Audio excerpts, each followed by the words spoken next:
ვთქვი ამას, იმიტომ რომ რუსულ ეთერში ვთქვი, რომ მიშა თქვენზე მუშაობს. ასე მარტივად თქვენ ვერ მიიღებდით ამდენ ობიექტს 250-ზე მეტი სტრატეგიული მნიშვნელობის ობიექტი გადასცეს, აიღეს და ჩამოაჭრეს და მე კიდევ ერთხელ ამბობ, უკვე რა ვიცი, მესამეჯერ თუ მეორე. და როდის ლალიკო?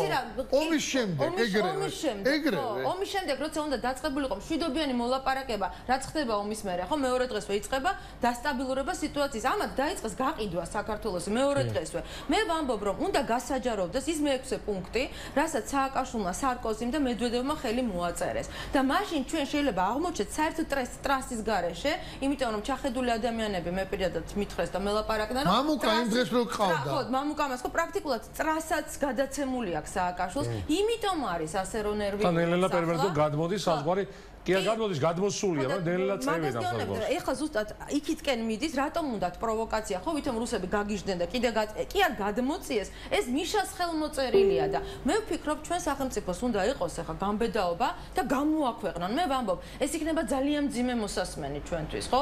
იმიტომ რომ საბოლოო ჯამში რაღაც იმედები გქონდა, რომ კი 160 სოფელი, კი ყველაფერი 30 კილომეტრში დგანან, მაგრამ კიდე რაღაც იმედს იტოვებდი და ახლა იცი რომ მართლაც ხვირთან ყავს მოსული და საბოლოოდ შემოსულაზე ფიქრობენ.